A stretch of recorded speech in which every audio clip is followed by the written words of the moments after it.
Hi, everybody. Another Thursday night. I hope everyone is keeping well, at least as well as they can. And realizing, well, here in Ontario, and I think in Quebec, there's a real uh, attempt to stop people from going out because the numbers are quite high. I'm assuming that they're fairly high in the States as well. I wish you all well with this one. Just be safe the best you can. Here's a question from Sonia Nigam here in Ottawa. And by the way, thanks to all of those people who send in questions. One of the most important things, I think, is to send in a question that sort of concerns you based on the idea that your relationship with you and your own engagement with spiritual development or internal universal development, depending on how you verbalize things and what words you use.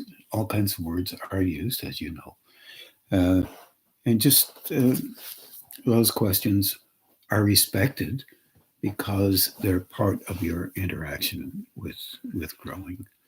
And as I mentioned to someone the other day, no question is small or silly or dumb in any kind of a way. It's not relevant. There is relevance in a single moment that you as an individual begins to perceive within the complexity that you are living in. You're living in a wonderful, complex being. And this complex being is the you, the me, the everyone, anyone and everyone who exists currently. In Sonia's question, she says, for a few days, I was feeling like an outsider, not really connected to anyone or anything. I think we can all relate to that from time to time. Alone, not wanted. Yesterday, my mom called during the day, and then my older brother called in the evening. The feeling of aloneness is gone, and my dreams last night were full of color, although I can't remember them now. I woke up with these questions, and here are the questions. Interesting. Is hope the memory of the feeling of connection to consciousness? Interesting question. Is faith the belief in the idea of the ability to have a connection with consciousness, by meaning that's one word for conscious, spiritual existence within, however you make sense of it. Is it helpful, the third question, to think of hope and faith when one loses the feeling of connection to consciousness? Is it helpful? I'm not sure I can answer these questions perfectly. Your own internal dialogue is really exceptionally important with these questions. So these are the things: the hope, faith, and the connection with consciousness based on these two particular words. And they are words. It's a dilemma when we're dealing with words. And attached to these words are experiences that we've had in our lives and do have currently and will have at some time, depending on that time and the context. In this particular context, the connection with individuals who have firmed a relationship, and I firmed up a relationship with Sonia, enables her to reconcile that loneliness with a respectful engagement with a zone of comfort that she is used to in relationship to her family background. Uh, some don't have parents anymore, but they have memories. And some of those memories are very positive, and some of them not so much. Our reflexive life, for most,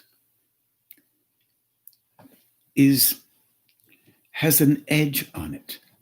That edge is usually solicitous to certain moments in time that relate directly to how one believes their parental background treated them, whatever that may be. And some of that isn't very fancy, isn't very comforting. So our constructed relationship, the one that we have within ourselves for ourselves, and allowing ourselves to, let's say, to have images that relate to all these natural and normal responses that we have all through our lifetime. We, strangely enough, don't realize that we put things together and make up another image of how, maybe two, how things should be and how things are really not. Our hopes sometimes is for some kind of realm of being looked after. I think whether one wants to think that that might be true or not, it is virtually true. Pretty well true of everyone. Life moves very quickly from one moment to the next. And it would be silly of me to say that we hold on to a moment, but we do. Whether that moment be a soft one, and kind of middle groundish one, or a harsh one, we hold on to those images. And we even hold on to currents of how our reminiscences allow us to see our parental background. Well, this is not only parental background, but in this particular case with Sonia, it was an engagement with a comforting zone. And others will not have those same zones. They will have different zones, but they have to search for those zones.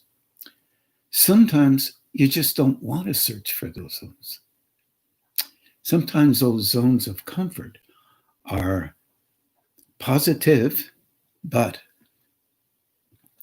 in kind of a negative way. What does that mean? It means something like you feel comfortable, but because you stepped on the foot of somebody who actually had hurt you. Well, it sounds kind of youngish. Yeah, it does. But it doesn't mean that it's not going to be there in relationship to an image. That image then of you being able to make yourself feel more comfortable, whether it's not very, let's say, constructive for you or not, is still part of a comfort zone. Now, this is strange because we try to reconcile all the time how we function. And this is a great demand that we have internally as a human being, simply because if we don't, then we're uncomfortable in life and really vulnerable. And vulnerability can hurt ourselves. We hurt ourselves with that vulnerability. So we seek to find something that will be helpful. We might consider that we might be hopeful in that instance. There are personality senses of hopeful and having faith and having assessments of judgment, assessments of value. And we seek to make them as comfortable or as positive in our favor as possible. The only dilemma with that is if we have been trained to think, or if we have been put down in our formative years, so to speak, then we also have a tendency to believe other people's view of us. And by the way, that's all involved with a comfort zone. This is so difficult to bring to the surface. But Sonia's right in this thing. I think you need to think this through too. Look for relevance, the possibility of relevance. I think that universality in all of us that keeps us, enables us to engage with life in the way that we believe we need to engage with life, so that we can be fruitful to ourselves, helpful to ourselves in some kind of way that allows us to be valued. Even I've heard one fellow say to me, I've done a lot of weird stuff in my life, but the strangest thing, I value that. I've done that weird stuff, and I don't really care what people think of me. And I asked him, I said, well, if you've done a whole lot of weird stuff, that's stuff that you value as an image of being you. You probably don't want anyone to disturb that. That would be normal for most of us, because then it puts down the idea that you've created images of worth in your view. And of course he said, what are you talking about, images of worth? I said, these were weird things and I did them, and I think that now I said, there's that image of worth. You value yourself because you did things of this nature. And it's hard to pull yourself out of that value. You have a hope inside of you that there is relevance to the images that you create. If you begin to question those images, the first thing that comes up is thinking of yourself as not relevant, and it is not true. And he naturally said, I've noticed that, and it bothers me. I said, well, look, you and I go out and we play tennis. I'm a lousy tennis player, one could say, compared to McEnroe. Well, of course, you probably don't know his name because he's older. But you come out and you play and you beat me. And you feel something good about that. So we have an alignment, you and I, because you think you can beat me. So as long as I keep it so that we're fairly close, but you always win, you're going to feel comfortable.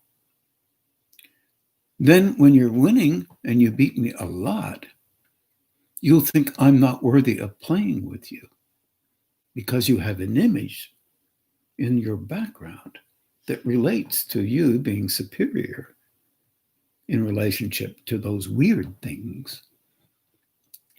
Because you did tell me you were superior, and you didn't want anyone else to tell you that you were not as superior as you thought you were.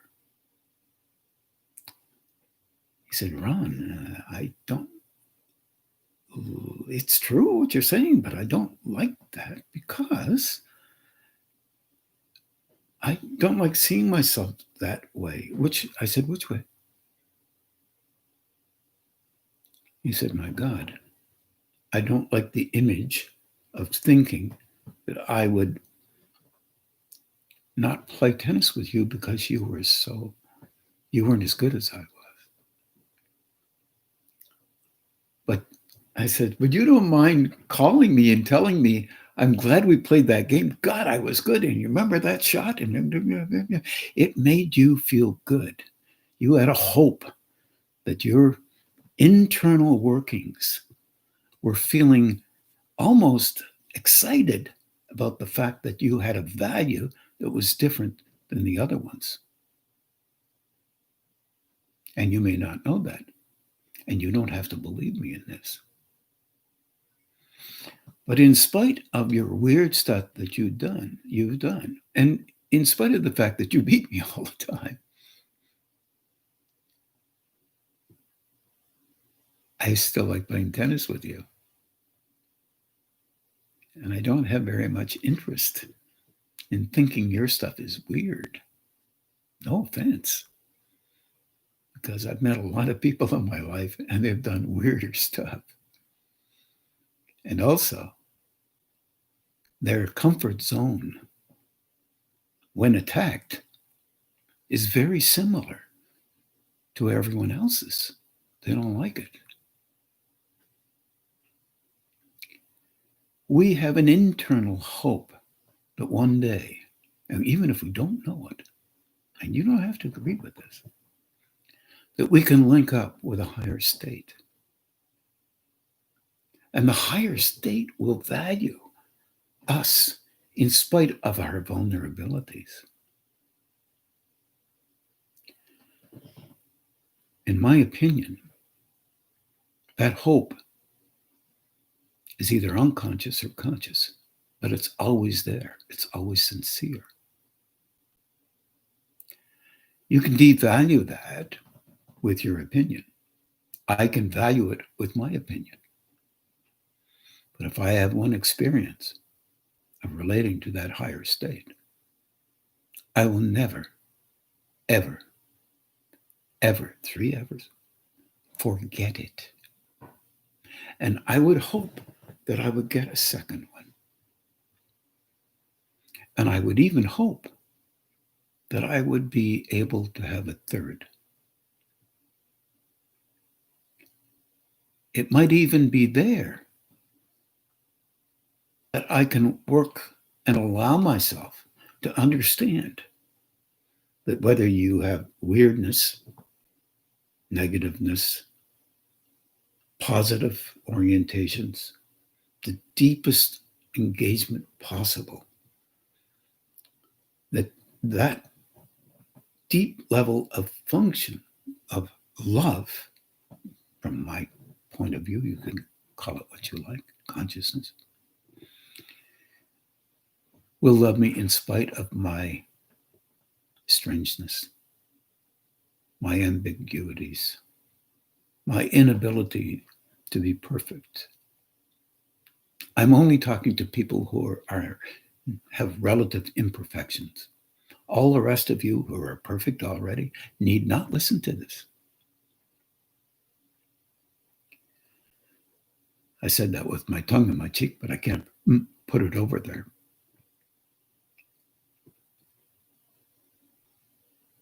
Even a sliver of someone caring for you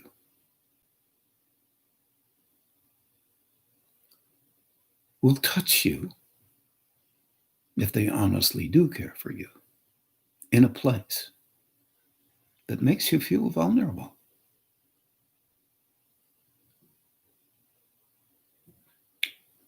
That zone is perpetual. It's always there. If someone really cares for you, then you will notice it. You'll notice that that's there. And you have that caring that can be cultivated. You can find people who really care for you and don't have an expectation of you being anything other than you. It's rare, but it does exist.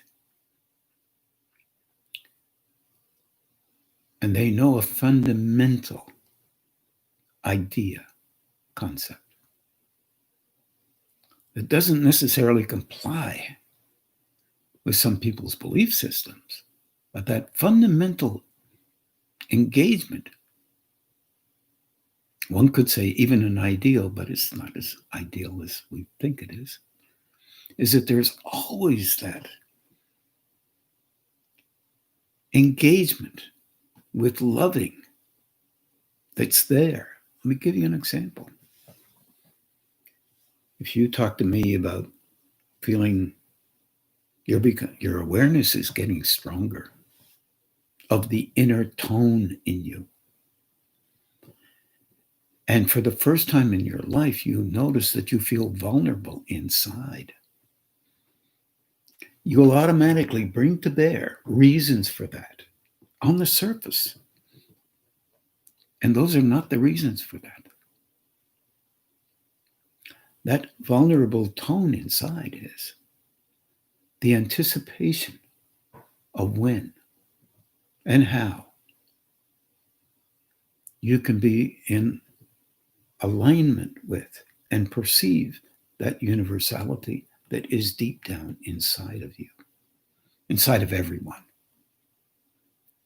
What we do to handle that is we act in a relationship with what we believe, all those images of us that we really believe in, and their belief systems. They're not, I mean, they may sound negative, and they may sound positive and all the rest of it. But if you're truly perceiving that inner tone, your belief systems are there to protect you from the idea that you're not being loved. Even if they're really grumbly, they're there to protect you, whatever they are.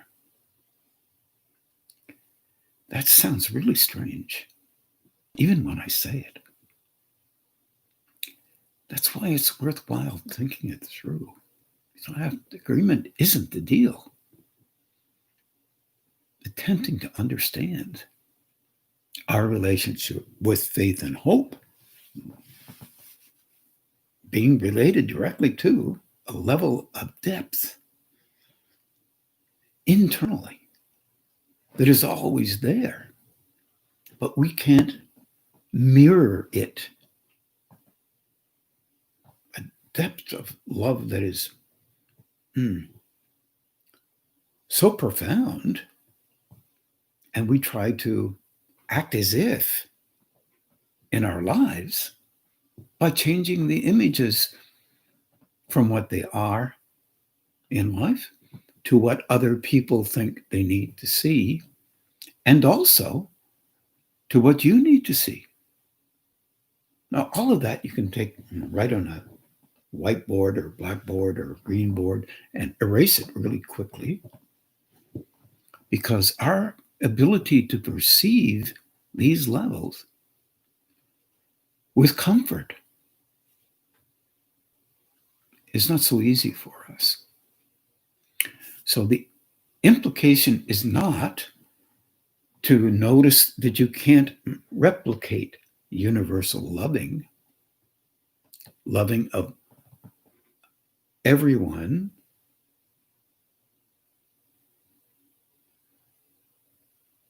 without bringing up definitions of what that would look like and should look like and why it should look like that and the importance of it having been that way.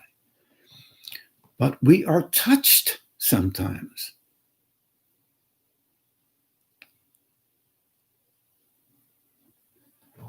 I remember silly remembrance and trying to draw an analogy, and sometimes I come up with the weirdest ones. A friend that I knew when I was about 10 or 12 years old in a lower school. And she was lovely. And I thought she was a wonderful person. She didn't think that way. Every time I met her, I smiled and I said, "My God, good to see you. It's really good to see you." I really meant it was really good to see her because I, in my world, my image world or my life world, saw her as a person that was very caring and loving. And one day she says to me, "Don't look at me like that. That means you care for me. And I can't care back for you. I like Georgie."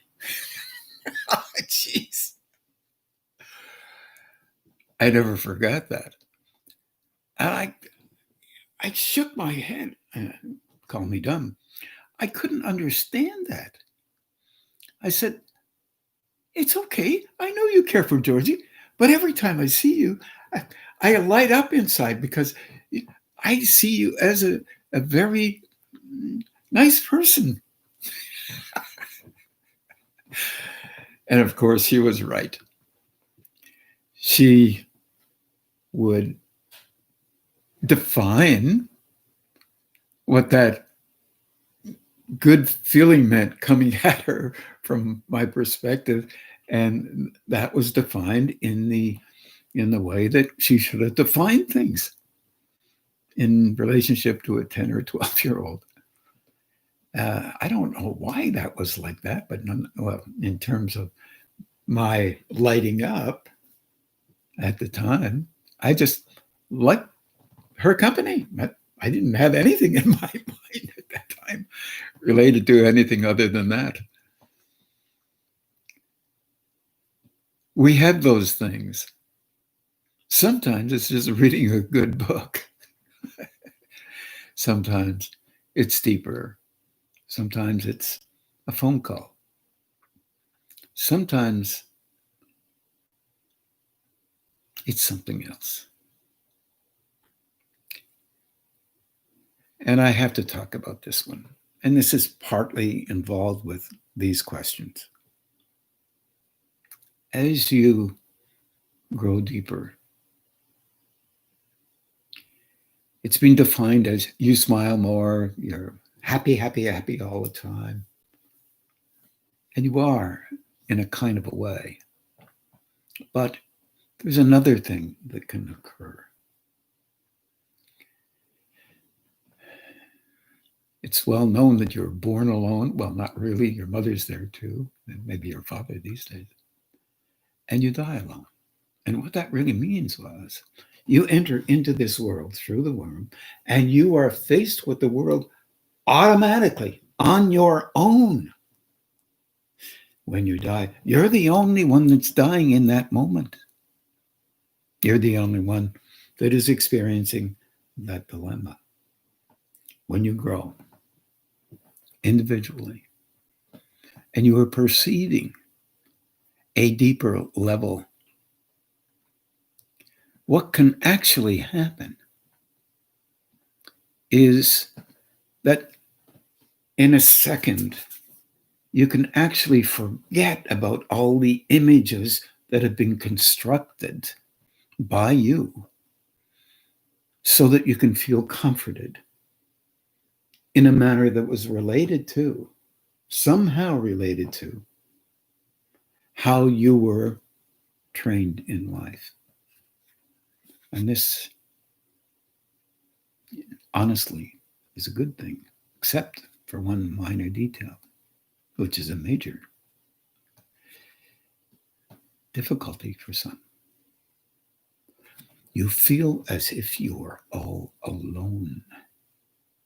There's a sensation of vulnerability sometimes.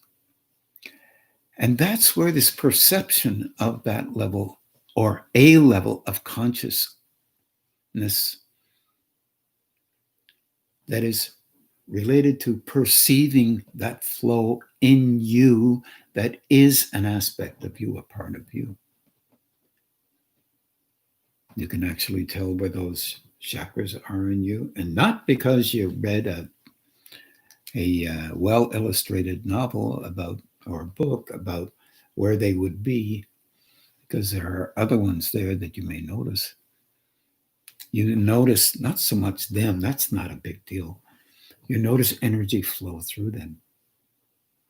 And you're wondering, because this is so different, you're wondering just exactly what that means, why that's happening.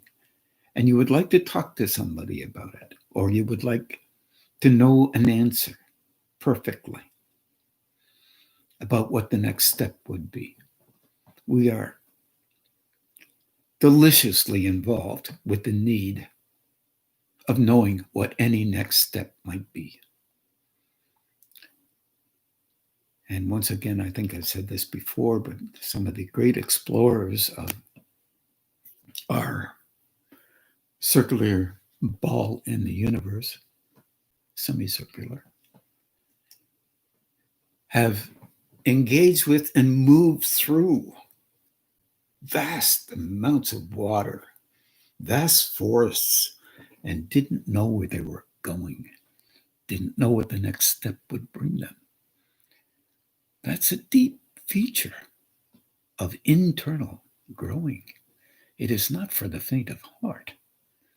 That's why belief systems become so important. I'm not devaluing belief systems, I'm elevating them. They become important because they are places to go to make you feel better for a few moments.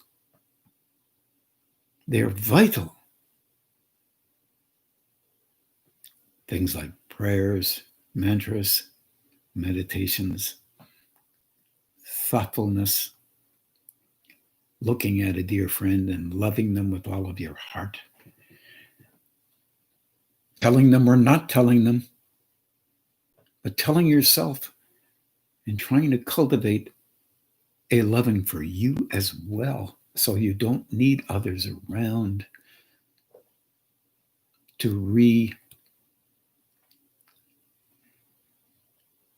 just to make sure that you're okay. Because your inner growth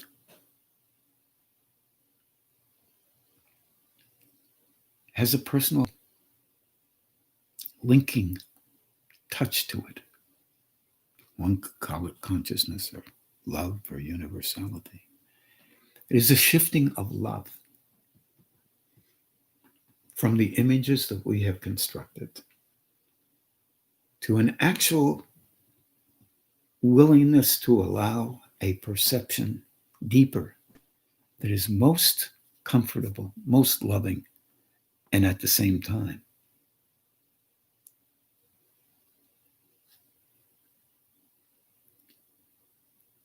a slight sense of loss of some of the most important images that, even though they lessen in your life, become smaller. There's a slight missing of them. You can call it youthfulness, you can call it whatever you want. It still exists. And it's not a devaluation of you or me or anyone else, because we all have these things. We take pauses.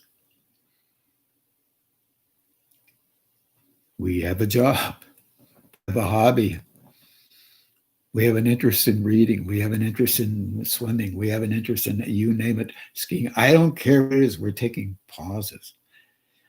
But during those pauses, there is a sense of engagement with awareness of that flow that's going through you. That is a kind of love that's operating through you, but it's relative to that place where you are right now. That's why the double-edged sword with respect to loving the images of your engagement with life. It is so difficult because we have positive and negative images. And these are difficult to perceive and allow to soften and reform in a manner that would be solicitous, strangely enough, a strange word to use, of a movement within to allow you to feel comforted, even while losing some of the surface interests in the emotional system and the mental system, and for that matter, even the physical system, that have been near and dear to you.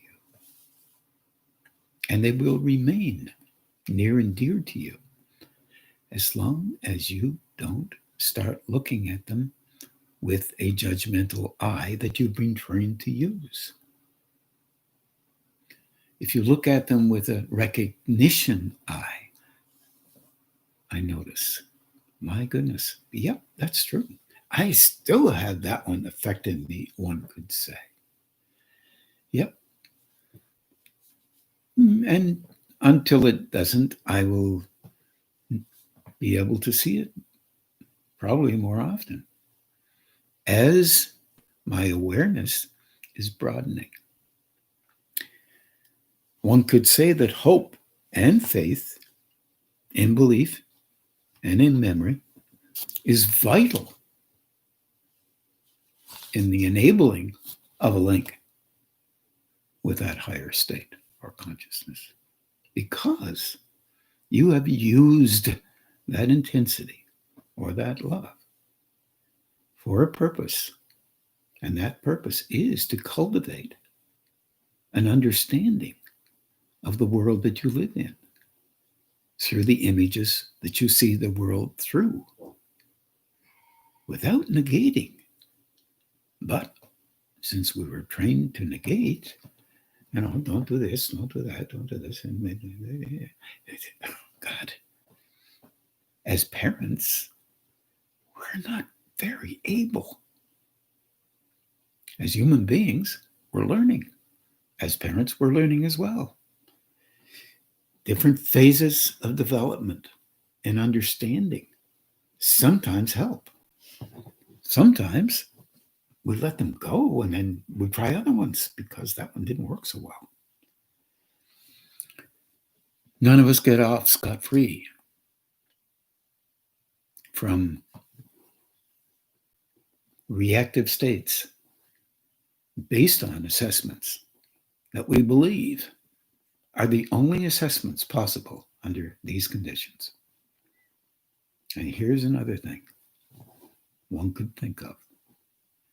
In every living human being and previously living human being, love was there to be used for the purpose of enabling an individual to survive on these coarser planes. It was always there and always used. Or one could say, a universal intensity. I mean, your language is going to be relative to your comforting belief system, whatever it is. And you have a right to have that language.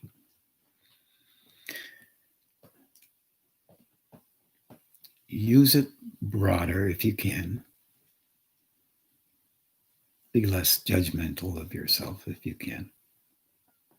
If there is such a higher state, and I believe there is, that universality in relationship to judgment makes no sense. But in relationship to doing things that were harsh on another, it's still there and available. And that means there's a better parent somewhere along the line, one could say. Or some other way of nurturing the development of a being who lives on coarser levels, so that the being on the coarser levels can begin to cultivate a different way of perceiving than it already has. Seems that there is a tremendous amount of faith in us as human beings that we can sometime, somehow, over eons of time, perhaps, get it together enough to link up and blend consciously with higher states for a purpose that is beyond the images that we've constructed. I understand we're not there yet. I can only speak for myself. You have to speak for you. If you dramatize your relationship with what you think you need to be as an image to be recognized as a wonderful person, it's drama. Is drama bad? No, it's just drama.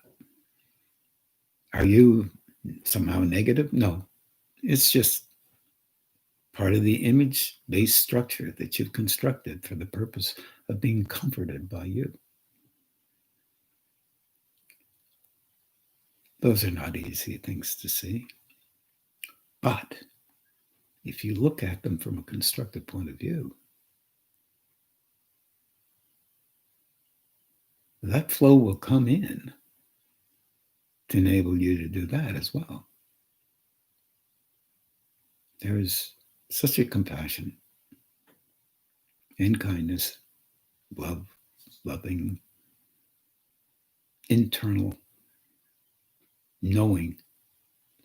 These are just words. But the experience, as I just once, lucky to have it twice, ache to have it 3 times. And there is a knowing that that exists.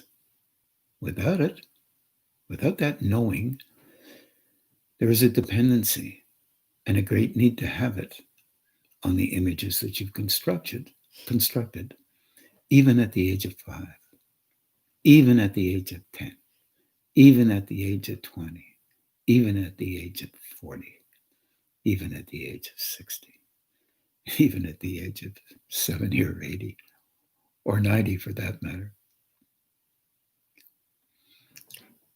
In a kind of a way, there's a few laughs along the way that you could have, and a lot of some crying, some understanding, and a whole lot of not knowing.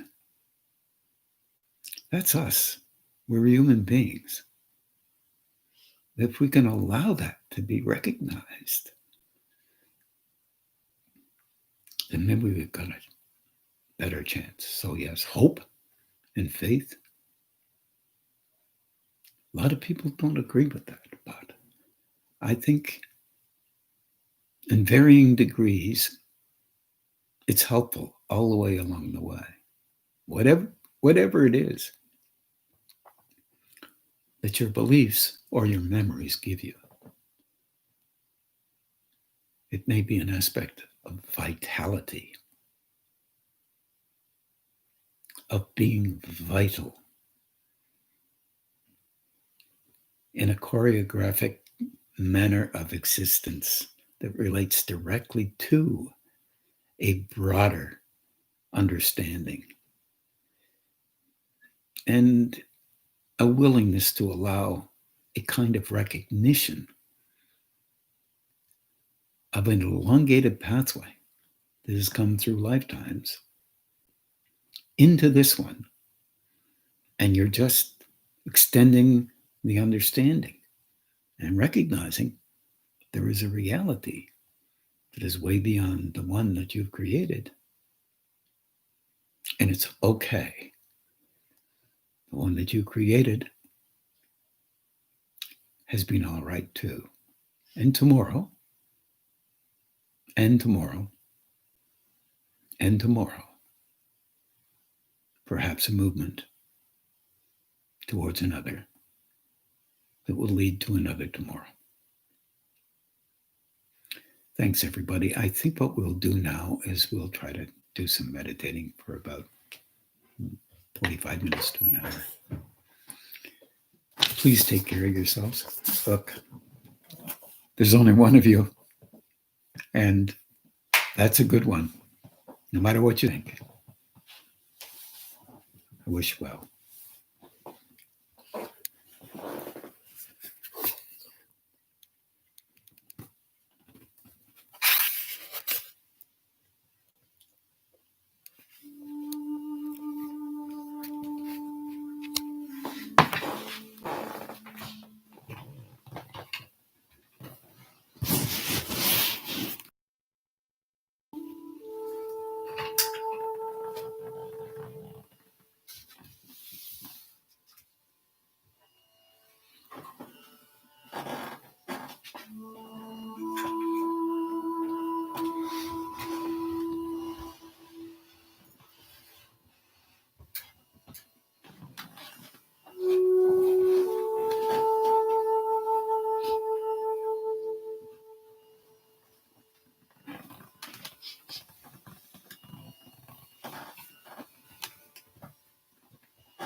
Now just begin to do the balancing and grounding, whatever which way you do. And please take care. Have a good rest of the evening and a good weekend. Good night.